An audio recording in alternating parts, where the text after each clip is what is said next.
उमेश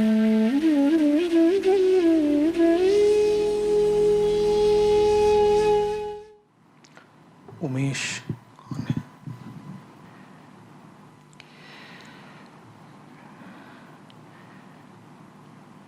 कह रहे हैं प्रणाम श्री गुरु जी, नमन। श्रीमद् भगवद गीता 8वें अध्याय के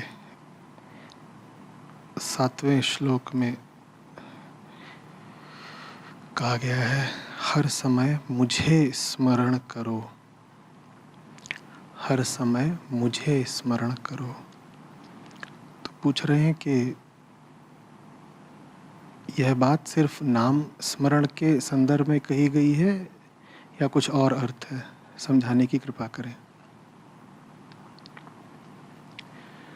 लगातार स्मरण रखने, सुमिरने, याद रखने की बात बार बार श्रीमद् भगवद गीता में कही गई है। दुनिया के जितने भी तत्व ग्रंथ हैं, उन सब में किसी न किसी तरीके से ये बात कही ही गई है, याद रखो, याद रखो, याद रखो।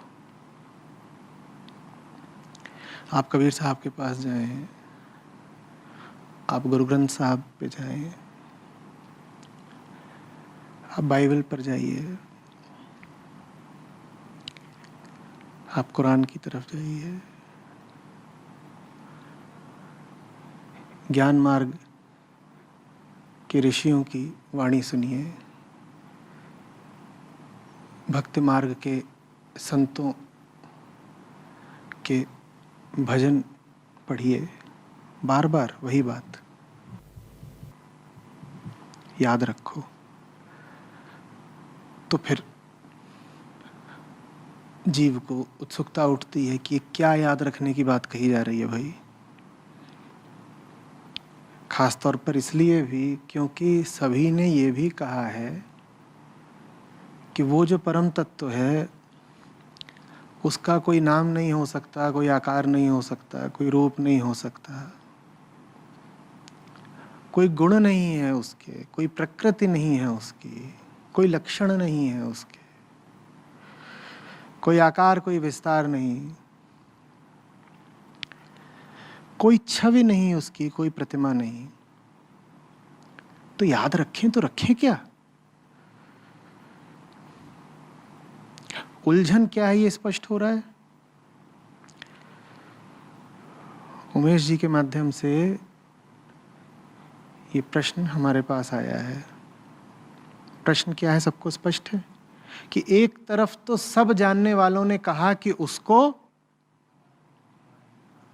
याद रखो, और साथ ही साथ ये भी कह दिया कि उसका कोई रूप नहीं, रंग नहीं, नाम नहीं, आकार नहीं, गुण नहीं, अतीत नहीं, भविष्य नहीं, माँ नहीं, बाप नहीं, संगी नहीं, साथी नहीं। तो हमें कौतूहल क्या उठता है, याद रखें तो रखें क्या? अब समझिएगा।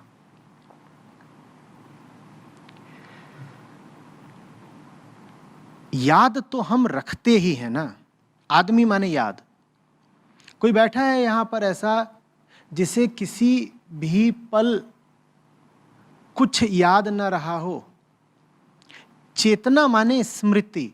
हमारी चेतना मस्तिष्क पर अवलंबित है, हमारी चेतना देह पर आधारित है, और देह पूरी की पूरी स्मृति मात्र है। हमारी चेतना जुड़ी हुई है बड़ी गहराई से, किससे? स्मृति से। मस्तिष्क ना हो तो स्मृति रहेगी क्या? मस्तिष्क ना हो तो आप चैतन्य कहते हैं क्या अपने आप को? और देह की एक एक कोशिका स्मृति से भरपूर है। उन्हें बहुत कुछ याद है। उन्हें आदमी का सारा इतिहास याद है, हमारी सब कोशिकाओं को।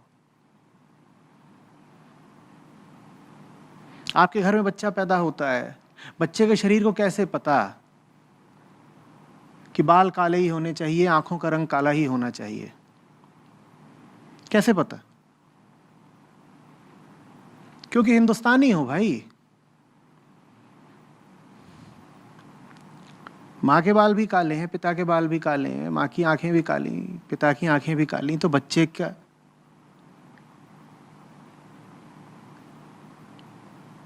बच्चे को स्मृति मिल रही है विरासत में। इसी तरह आप खाना खाते हो, भीतर का जो पाचन तंत्र है वो भी पूरा कोशिकाओं से ही निर्मित है ना। उसको कैसे पता कि आपने कुछ भी जो खाया उसको मांस ही बन जाना चाहिए, खून ही बन जाना चाहिए? उसको कैसे पता? ऐसा कैसे होता है कि आप केला खाते हो, सेब खाते हो, गेहूं खाते हो, चावल खाते हो, और वो बन क्या जाता है? क्या बन जाता है? हड्डी बन जाता है, मांस बन जाता है। कोई तो है ना जिसे ये सब कुछ याद है। किसे याद है? इन कोशिकाओं को याद है। तो हमारी पूरी स्मृति याद पर ही चलती है। हमें हर समय कुछ ना कुछ याद रहता है, क्योंकि हम याद के ही पुतले हैं। हम अतीत की धारा से आ रहे हैं ना, तो पूरा अतीत याद बनकर हम में बैठा हुआ है। हमें सब याद है।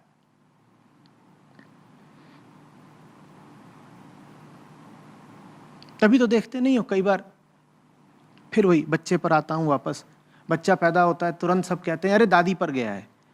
अरे दादी पर गया है?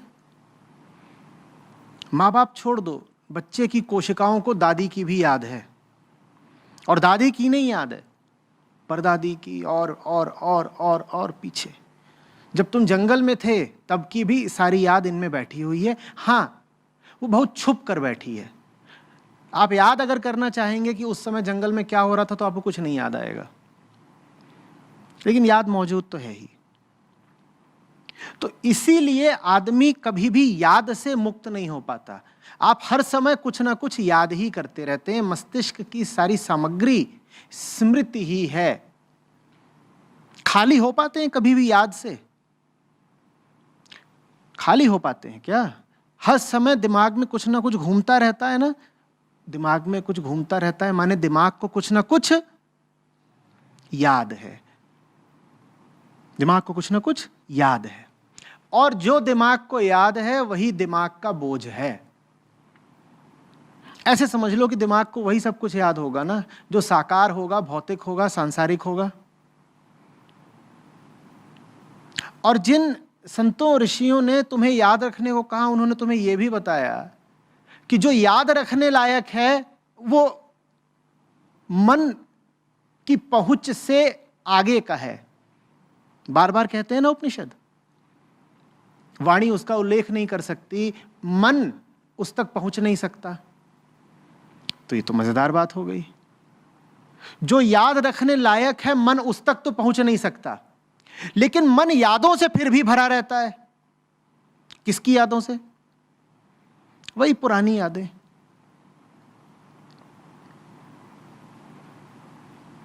जंगल की याद प्रच्छन्न है, छुपी हुई, और इसी जन्म में हमारे ठीक सामने जो हो रहा है उसकी याद प्रकट है।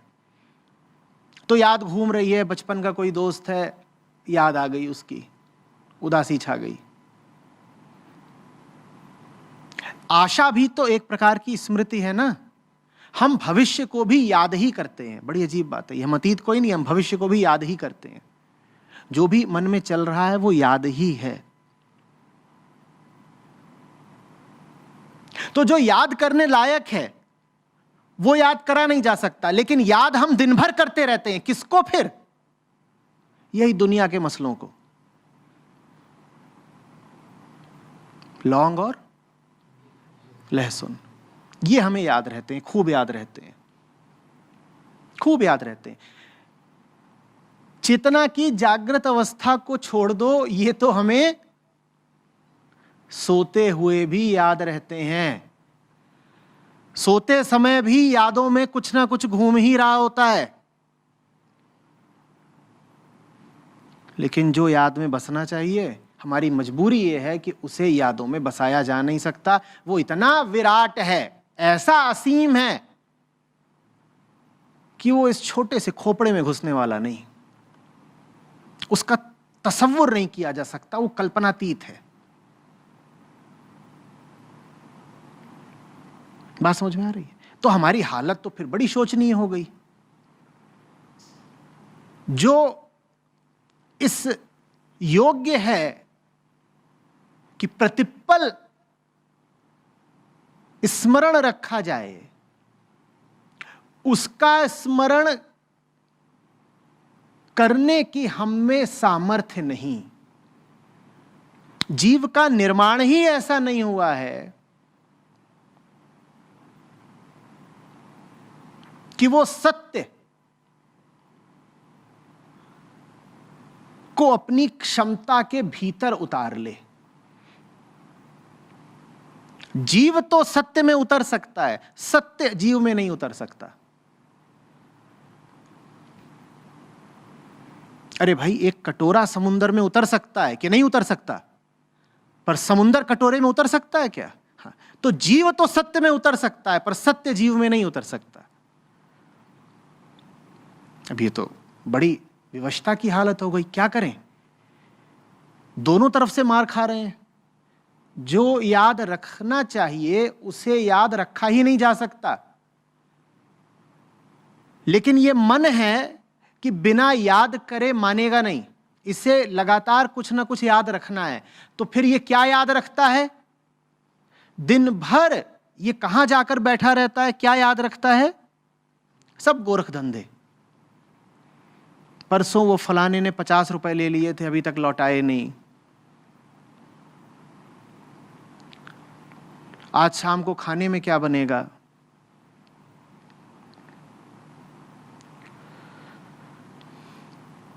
ससुर जी फिर से आ रहे हैं, पिछली बार आए थे तो बड़ा उपद्रव हुआ था घर में, इस बार न जाने क्या करके जाएंगे।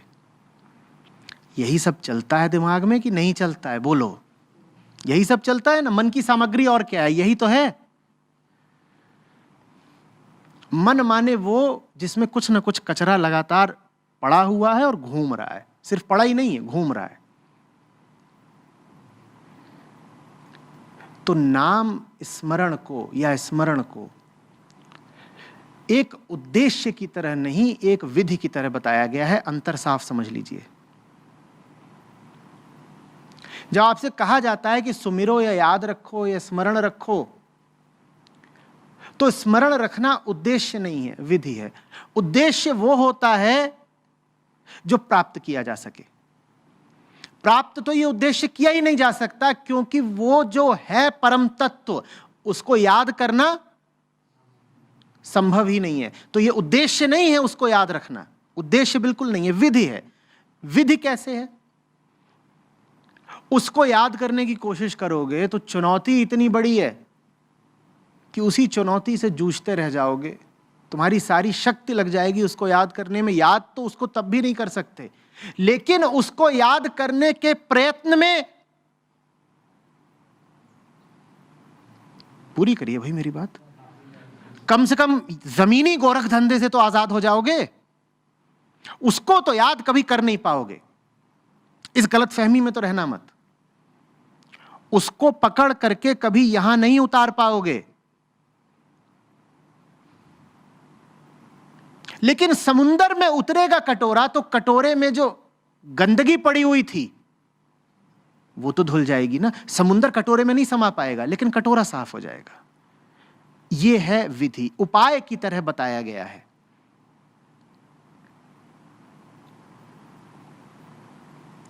बहुत सूक्ष्म उपाय है,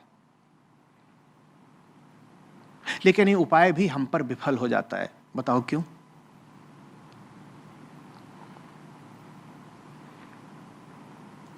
क्योंकि हम कभी उसको पूरी तरह याद करते नहीं, कभी अपनी पूरी शक्ति उसको याद करने में लगाते नहीं। हमारी शक्ति लगी रहती है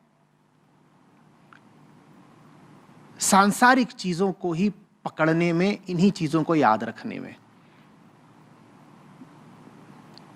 जिन्होंने हमें ये विधि दी थी, उनका इरादा था को याद करने की कोशिश में तुम जमीनी मसलों से तो थोड़ा ऊपर उठोगे, पर हम इन जमीनी मसलों से ऊपर उठने को तैयार ही नहीं होते। हम कहते हैं कि हम नाम स्मरण कर रहे हैं, तो फिर हम क्या करते हैं?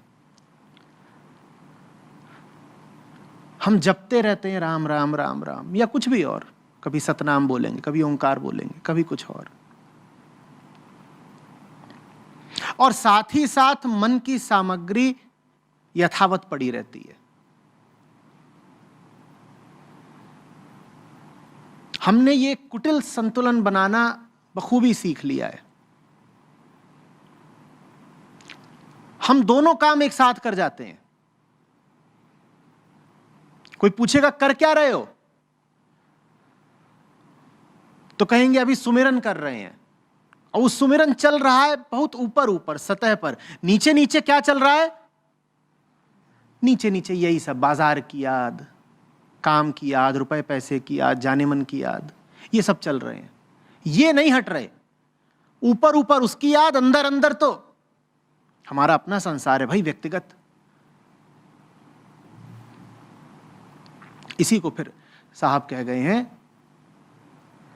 हाथ सुमरनी पेट कतरनी पढ़त भागवत गीता।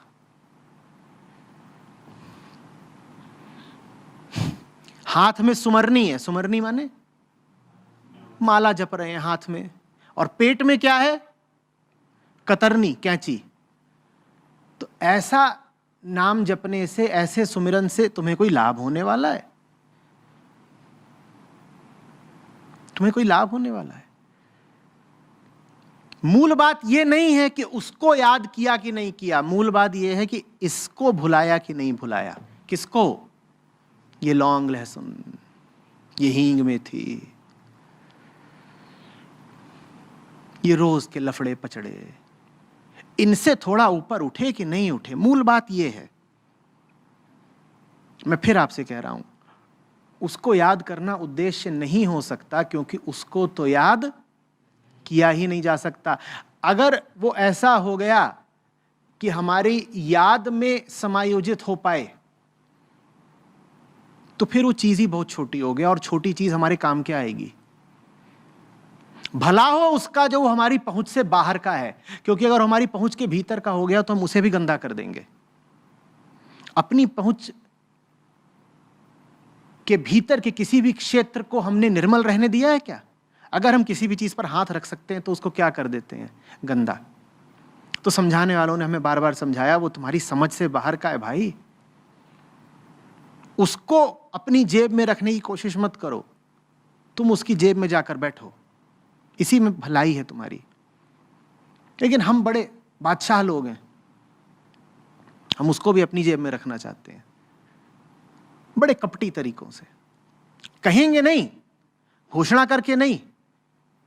अहंकार खुलेआम कभी नहीं घोषणा कर पाता कि मैं सत्य से भी बड़ा हूं, लेकिन अंदर ही अंदर इरादा उसका यही है। वो कहता है सत्य को भी मैं समझ ही लूं तो कैसा रहेगा। आप देखते नहीं, आप लोग आते हैं श्रोता साधक, और कई लोगों के सवालों में मंशा यही छुपी होती है कि आचार्य जी सत्य समझा दीजिए। ये कुछ नहीं, वही पुरानी दंभपूर्ण नीयत है अहंकार की कि उसको भी उठा करके अपनी जेब में डाल लूं, अपनी जेब में डाल लूं तो चीज बढ़िया है, काम आएगी। और किस काम आएगी? वही सड़े गले स्वार्थों की पूर्ति के काम आएगी। और हमारे काम क्या होते हैं? किसी को परेशान कर दें, किसी पर हावी हो जाएं, किसी से कुछ छीन लें, किसी को दबा दें, किसी का शोषण कर लें। अहंकार और क्या चाहता है? देने का तो उसका इरादा होता नहीं, और देता भी है तो ऐसे कि 2 रुपया दिया तो 10 मिलना चाहिए।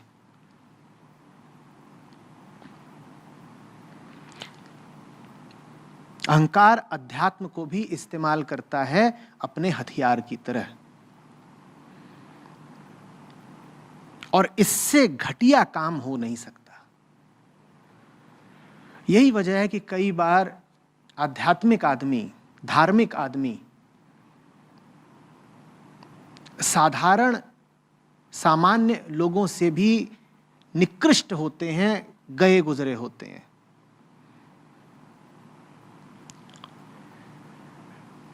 अगर आपको आदमी कोई मिले जो धर्म में डूबा हुआ प्रतीत हो, तो ये आपकी बड़ी खुशकिस्मती हो सकती है, सौभाग्य, और बड़े से बड़ा दुर्भाग्य भी हो सकता है। आमतौर पर दुर्भाग्य ही होता है, क्योंकि जो धर्म के संपर्क में आ गया, जो अध्यात्म में उतर गया, जिसने अध्यात्म से अब रिश्ता बना लिया, वो अब दो ही काम करेगा। या तो वो अध्यात्म का इस्तेमाल करेगा, या वो अध्यात्म को समर्पित हो जाएगा। अध्यात्म अगर आपके सामने आ गया, उससे आपका संबंध बन गया, तो अब दो में से एक घटना जरूर घटेगी। या तो आप उसकी जेब में जाओगे या उसे अपनी जेब में रखोगे। सह अस्तित्व संभव नहीं होता,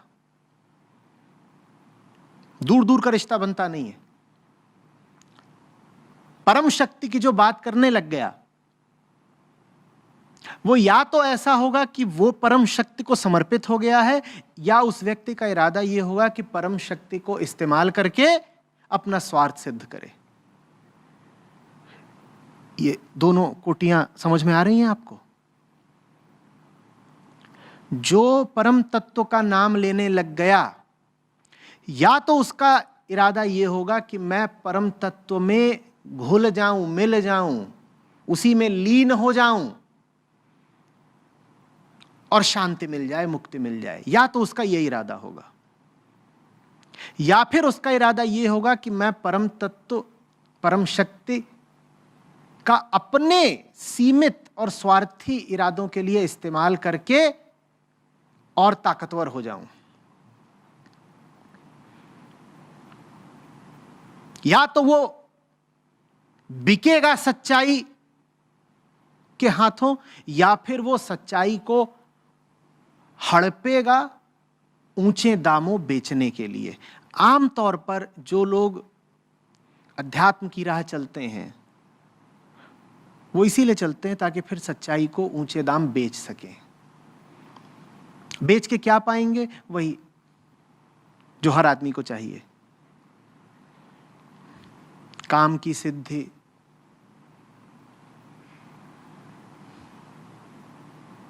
प्रसन्नता, पद, यश, वैभव, ऐश्वर्य, शक्ति, सत्ता।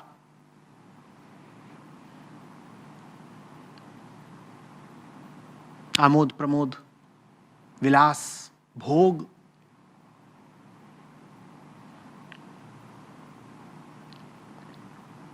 तो इंसान उसका इस्तेमाल भी भोग के लिए करता है, उसका इस्तेमाल भी भोग के लिए करता है। इसलिए भली बात है कि वो परम शक्ति इंसान की पहुंच से पूरी तरह बाहर की है।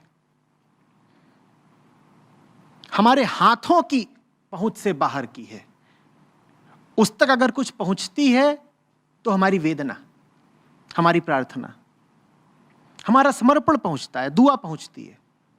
हमारे हाथ नहीं पहुंच सकते। कोई ये ना सोचे कि हाथ बढ़ा के उसे छू लेगा, कि पकड़ लेगा, या चरण स्पर्श भी कर लेगा कि अरे परमेश्वर दिख गए, पांव छू लो। संभव नहीं है।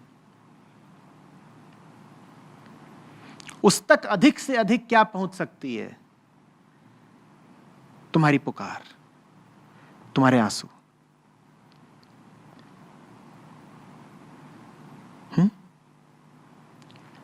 उसको याद करने की कोशिश मत करना। याद करना करीब करीब ऐसा ही है कि हाथ बढ़ाया है उस तक पहुंचने के लिए। तुम इतने होशियार हो गए कि तुमने उसको याद करना शुरू कर दिया। ये बड़े अहंकार का लक्षण है। किसको याद कर रहे हो? कैसे कैसे? तुम कहते हो मैं कृष्ण को याद कर रहा हूं। याद करके दिखाना जरा कृष्ण को। तुम कहोगे अभी आंख बंद करते हैं, याद कर लेंगे। किसको याद किया भाई तुमने? मोर मुकुटधारी को। यहां तो गीता में वो बार बार बोल रहे हैं, मैं ही साक्षात अक्षर अव्यक्त ब्रह्म हूं। जो अक्षर है और अव्यक्त है उसको तुमने याद कैसे कर लिया? हां, उसकी एक छोटी सी छवि है, बांसुरी लिए हुए, नीलवर्णधारी, उसको तुम याद कर रहे हो। ये याद करना नहीं हुआ। तो याद करने पर जो बार बार जोर दिया गया है, मैं फिर कह रहा हूं, वो इसलिए नहीं है कि तुम उसको याद ही कर डालो। ये करतूत मत कर डालना। क्या किया? कहे आज हम याद कराए। कैसे? ये कैसे कर गुजरे तुम? नहीं, बहुत घूम रहे हैं ऐसे जो बताते हैं कि हम बहुत याद करते हैं। उसको याद नहीं करना है, इसको भुलाना है। अंतर समझो। तो जो बार बार कहा गया है बस वो याद रखो, बस वो याद रखो, उसका आशय ये है कि इसको भुलाओ भाई। ये कहां तुम कचरे खाने में लिप्त हो? ये किन तुम बातों को याद रखे हुए हो? और कैसी कैसी बातें तो हैं जो हमें याद हैं। और इसको हम अपनी होशियारी का सबूत समझते हैं। कहते हैं साहब इनकी याददाश्त बहुत तेज है। कैसे बहुत तेज है याददाश्त? नहीं, हम पिछली बार जब यहां पर आए थे बोधस्थल में, तो वहां वॉश बेसिन में नीला साबुन रखा हुआ था, इस बार गुलाबी है। तुम्हारा यही काम है शौच के साबुन का रंग याद रखना? पर याद रहता ही है। और तुम बड़ी पीठ थपथपाते हो अपनी कि हमसे पूछो, हमारी याददाश्त हम बताएंगे।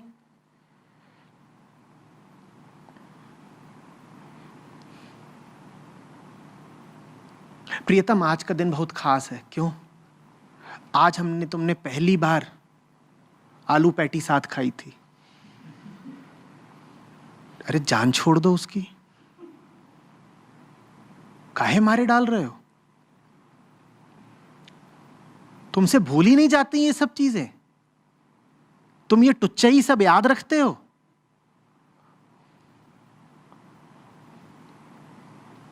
मिले किसी से 20 साल बाद, कॉलेज में साथ पढ़ते थे। अरे तूने आज तक लौटाई नहीं क्या? अरे वो मेरी पतलून जो उधार ली थी। खैर कोई बात नहीं, ये सब तो यारों में चलता रहता है। कौन सी यारी अगर अभी तुम्हें याद है ये उधारी? ये यारी है जिसमें तुमको ये याद है कि उसने तुम्हारी पैंट नहीं लौटाई।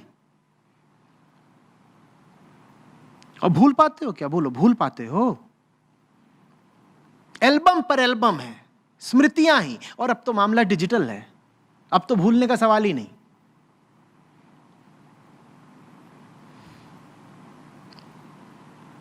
लोग हैं जिन्होंने अपने मोबाइल में फीचर ऑन कर रखा है कि जितनी कॉल आएंगी सब ऑटो रिकॉर्ड होंगी। करोगे क्या? क्या करोगे? यहां भी होंगे कुछ ऐसे, बिल्कुल। वो कहेंगे ये हम टेक्नोलॉजी का इस्तेमाल करते हैं। अरे पगले, जब तू बात कर रहा था तू तब भी ठीक से नहीं सुन रहा था उधर वाला क्या कह रहा है। तुझे क्या लगता है तू लौट करके जाएगा और फिर रिकॉर्डिंग सुनेगा? जब लाइव था तब तो तूने सुना नहीं, रिकॉर्डिंग में तू सुन क्या लेगा? कहीं नहीं। मेमोरी रहनी चाहिए, मेमोरी। एक एक चीज याद रहनी चाहिए। किसी के साथ घूम रहे हैं, कुछ है, बात हो गई, कुछ हुआ, झट से मोबाइल निकालेंगे, रिकॉर्ड करना शुरू कर देंगे। क्यों कर रहे हो? इसमें इतना मूल्य है कि तुम इसे याद रखो। बोलो, ये रोज का जीरा मेथी है। याद रखने लायक श्रुति होती है, उसको संभाला गया कि ये न खोए। वो चीज ऐसी थी कि कहा गया कि पीढ़ी दर पीढ़ी वो आगे बढ़ती रहे। ऋषि मुनि होते थे तो कुछ लौंग लहसुन तो उनकी जिंदगी में भी चलता होगा। वो सब भी उन्होंने श्रुति में संग्रहित किया था क्या? उन्होंने तो अपना नाम भी नहीं बताया बहुत बार। हम जानते ही नहीं है क्या याद रखने लायक है और क्या भुलाने लायक है। एक सलाह दे रहा हूं, सब कुछ भुलाने लायक ही मानिए, सब कुछ भुलाने लायक मानिए। जो याद रखने की पात्रता रखता होगा वो भूलेगा नहीं। आप तो ऑटो डिलीट पर चलिए, जो ऐसा होगा कि डिलीट हो नहीं सकता वो मिटेगा नहीं। कि बात ही मेरी बड़ी खौफनाक लग रही होगी, कहीं क्या बोल दिया, सब भुला दें। अरे वो मेरी मीठी यादें, उन्हीं पे तो जी रहे हैं।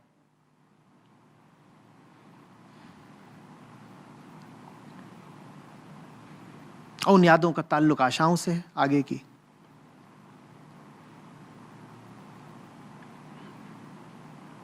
सत्य क्या है जिसे भुलाया नहीं जा सकता, तुम कितनी भी कोशिश कर लो। सत्य क्या है जिसे तोड़ा नहीं जा सकता, तुम उस पर कितने प्रहार कर लो। सत्य क्या है जिसे दूषित नहीं किया जा सकता, तुम कितना प्रयत्न कर लो। सत्य क्या है जिसे पाया नहीं जा सकता, तुम कितना श्रम कर लो। तो जीवन ऐसा रखो जो हल्का रहे, बहता रहे। बहता पानी निर्मला, बंधा गंदा होए। जीवन बहता रहे, बोझ लेकर मत चलो। यात्रा है जीवन, हल्की यात्रा करो, कम से कम सामान के साथ। जितना कम याद रहे उतना अच्छा।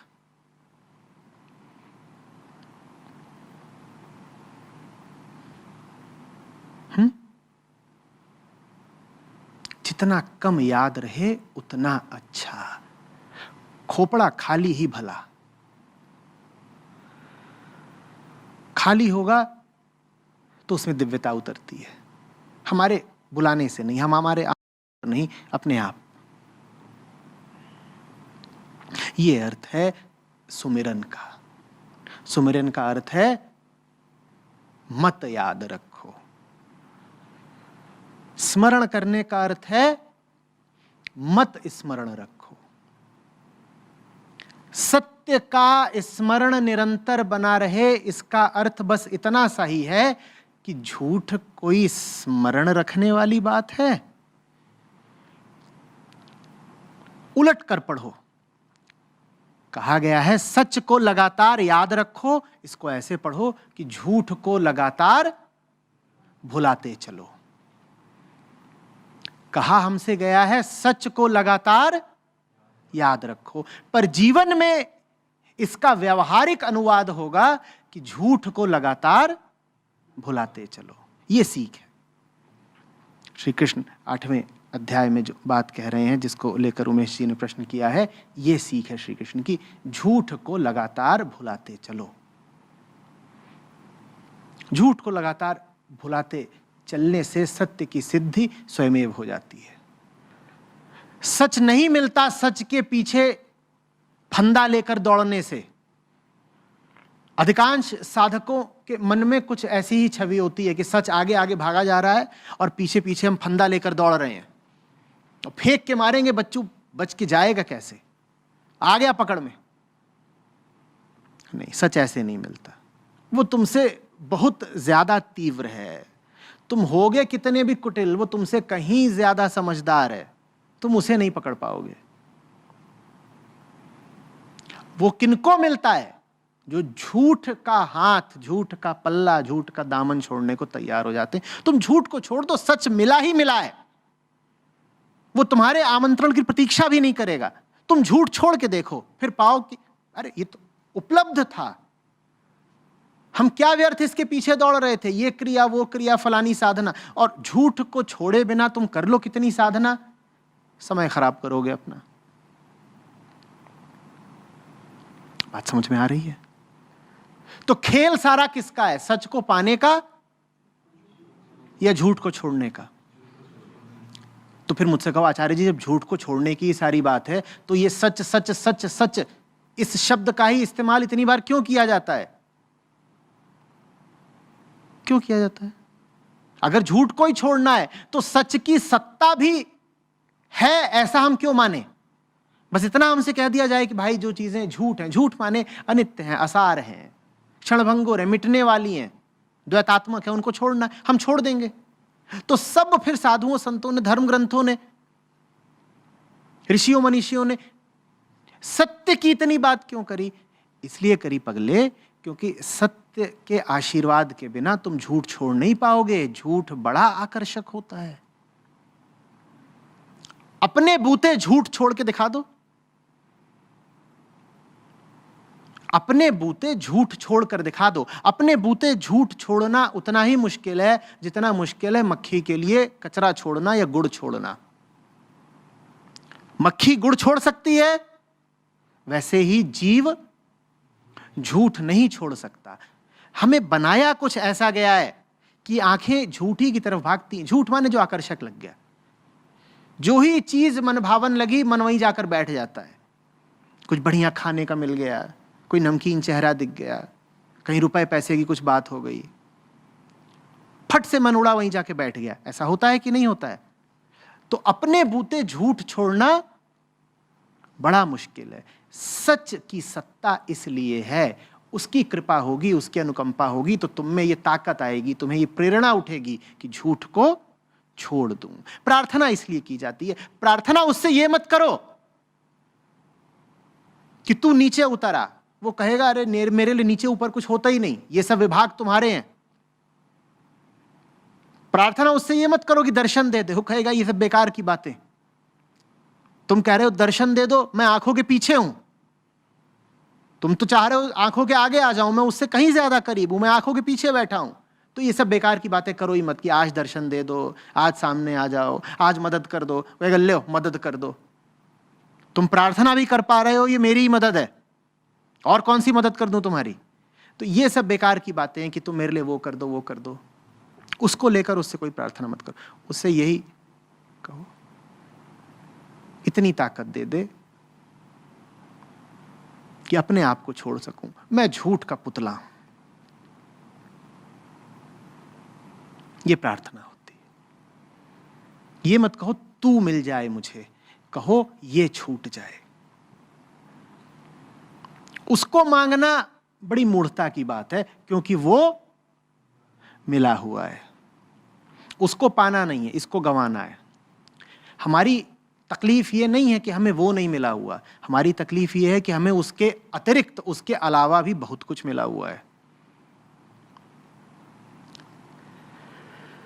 कटोरे की तकलीफ ये नहीं है कि समुंदर अनुपलब्ध है, कटोरे की तकलीफ ये है कि उसमें गंदगी भरी हुई है। समुंदर को पाने की प्रार्थना मत करो, मिल जाएगा, बहुत बड़ा है, उसमें न जाने कितने कटोरे समा सकते हैं। प्रार्थना होती है गंदगी से निजात पाने की, मुक्ति दे दो। इसीलिए प्राप्ति शब्द आध्यात्मिक साहित्य में पाओगे ही नहीं। बार बार कौन सा शब्द मिलता है? मुक्ति। प्राप्ति और मुक्ति का भेद लगातार याद रहे। पाने के लिए कुछ नहीं है। तुम क्या दौड़ लगा रहे हो कि ये पाए और वो पाए?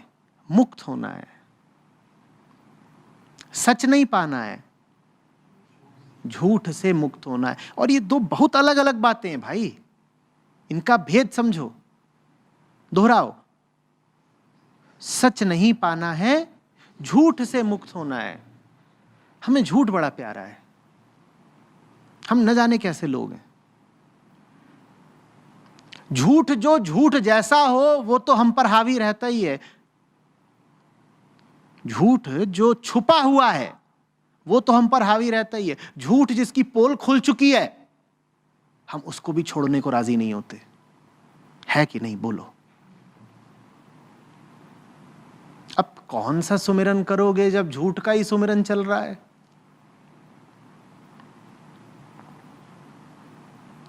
शुरुआत कम से कम वहां से पीछे हटने से करो जहां तुम जान गए हो तुम्हें नहीं होना चाहिए। बहुत मुश्किल है। बोलो। जहां धोखा खा रहे हो वहां की मैं बात नहीं कर रहा, जहां आप धोखा बचा भी नहीं है, जहां का झूठ अब सफेद झूठ हो चुका है, जहां सारे नकाब उतर चुके हैं, तुम वहां भी अभी भी क्यों फंसे हुए हो बताना? सबकी जिंदगी में ये बात है या नहीं है?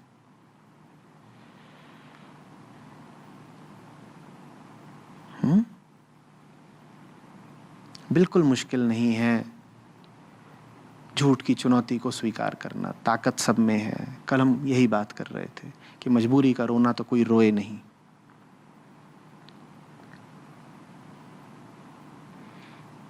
ताकत सब में है, सोई पड़ी रहती है, लेटेंट, डॉर्मेंट।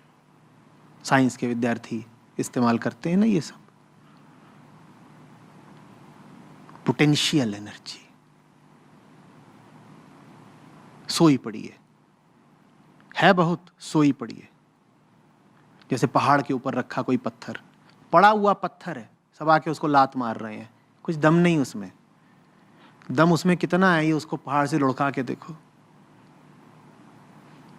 कुछ किया नहीं, बस तुमने उसको ऐसे छोड़ दिया जरा सा, जा अब देखो उसमें कितना दम है। वो दम उसमें संग्रहित था एक संभावना की तरह, एक पोटेंशियल की तरह, व्यक्त नहीं हो रहा था। वैसे ही हमारा जीवन है, दम हम में बहुत है, वो सोया पड़ा है, उसे जगाने की बात है। जगेगा वो तभी जब चुनौती का सामना करो। चुनौती क्या है? झूठी चुनौती है। झूठ का सामना करो, तुम भौचक्के रह जाओगे कि तुम में इतनी ताकत थी। तुम हैरान हो जाओगे, तुम कहोगे बाप रे, मुझे नहीं पता था कि मेरे भीतर भी इतनी संभावना है, सब में है।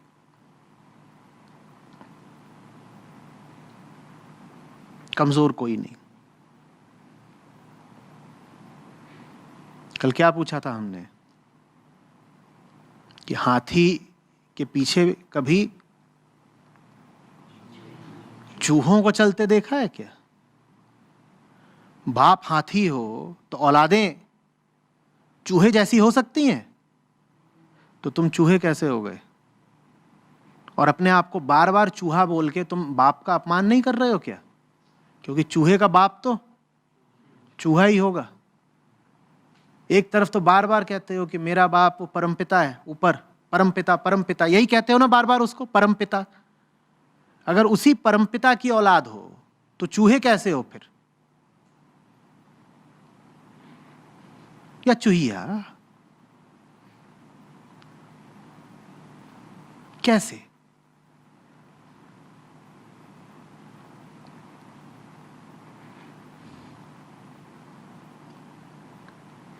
कुछ तो उसकी आभा हम में भी नजर आए, कुछ उसकी शक्ति, उसका तेज, उसकी सुगंध हम में भी पता चलेगी पता। झूठ को चुनौती दो, यही विधि है सुमिरन की, झूठ को चुनौती देना। जा हम तुझे याद ही नहीं रखेंगे। झूठ को क्या जवाब है हमारा? जा हम तुझे याद ही नहीं रखेंगे। हम याद रखेंगे बस उसको जो जीवन में उच्चतम है, बाकी सब डिलीट डिलीट डिलीट, मिट मिट मिट।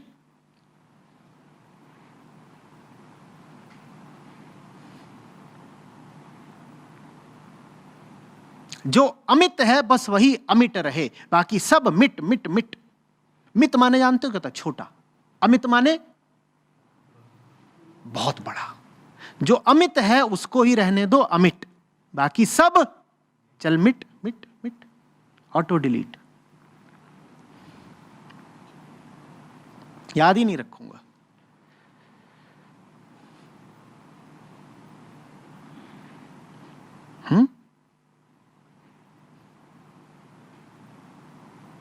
स्पष्ट हुआ?